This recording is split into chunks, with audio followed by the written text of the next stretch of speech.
சற்று முன் கிடைக்கப்பெற்ற மிக முக்கியமான செய்தி ஒன்று வெளியாகி உள்ளது. 2026 சட்டமன்ற தேர்தலில் 150ற்கு மேற்பட்ட தொகுதிகளில் வெற்றியடைய வேண்டும் என்று முனைப்போடு இருக்கக்கூடிய திமுகவினர்கள், திமுகவின் வாக்குறுதிகளும் தேர்தல் பிரச்சாரங்களும் வெற்றிக்கு வழிவகுக்குமோ இல்லையோ, திமுக கொடுக்கின்ற பணம்தான் என்றைக்கும் திமுகவிற்கு கை கொடுக்கும். ஆனால் இந்த முறை மிகப்பெரிய ஒரு சிக்கலாக அமைந்திருக்கிறது.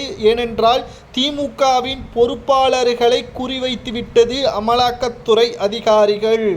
இன்னும் 9 மாதங்கள் தான் இருக்கிறது. 2026 மே மாதம் சட்டசபை தேர்தல் நடைபெறுகிறது. திமுகவின் பொறுப்பாளர்கள் லிஸ்ட் அனைத்தையும் தலைமை அலுவலகத்திற்கு கொடுத்து விட்டார்கள். திமுகவின் தலைமை அலுவலகத்திற்கு இத்தனை கோடி இருந்தால்தான் இந்த தொகுதியில் வெற்றி அடைய முடியும் என்பதை துல்லியமாக கொடுத்து விட்டார்கள். ஆனால் இப்பொழுது திமுகவின் தலைமை மாவட்ட பொறுப்பாளர்களிடமும் தொகுதி நியமன பொறுப்பாளர்களிடமும் பணத்தை கொடுத்தால் அடுத்த நொடியே அமலாக்கத்துறை அதிகாரிகள் உள்ளே புகுந்து விடுவார்கள் என்ற அச்சமும் இப்பொழுது இருக்கிறது. ஏனென்றால் கடந்த 4 ஆண்டுகளாக திமுகவினர்கள் இதற்குத்தான் வேலைகளை செய்து ஊழல் பணத்தை கொள்ளையடித்து பல கோடிகளை சேர்த்து வைத்திருக்கிறது. ஆனால் சரியான நேரத்தில் பணத்தை பட்டுவாடா செய்யவில்லை என்றால் தேர்தல் நேரத்தில் தோல்விதான்.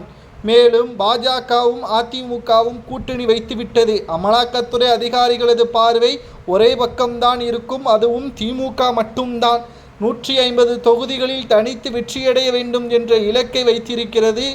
சொன்ன 505 வாக்குறுதிகளை நிறைவேற்றிவிட்டால் மக்களே ஓட்டுக்களை போடுவார்கள்.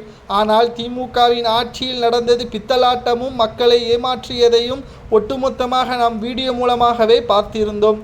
ஆனால் திமுகவிற்கு கடைசி நேரத்தில் கை கொடுப்பது பணம் மட்டும்தான். அந்த பணத்தையும் தற்பொழுது அமலாக்கத்துறை அதிகாரிகள் லாக் செய்ய உள்ளதாகவும் தற்பொழுது கிடைக்கப்பெற்ற தகவலால் திமுகவின் முக்கிய நிர்வாகிகள் அதிர்ச்சி அடைந்திருக்கிறார்கள்.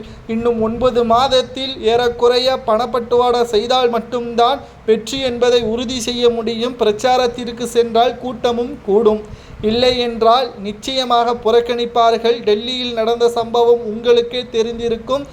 எவ்வளவு பெயர் புகழ் இருந்து மக்களை ஏமாற்றி ஒரே ஒரு வழக்கில் சிக்கி அனைத்து உண்மைகளையும் எதிர்க்கட்சியினர்கள் போட்டு உடைத்ததில் டெல்லி முன்னாள் அமைச்சர் அரவிந்த் கெஜ்ரிவால் அவர்கள் டெபாசிட்டை இழந்தார். அதே நிலைமைதான் தமிழகத்திலும் நடக்கும் என்ற தகவல் எடப்பாடி பழனிசாமி அவர்களால் கூறப்படுகிறது.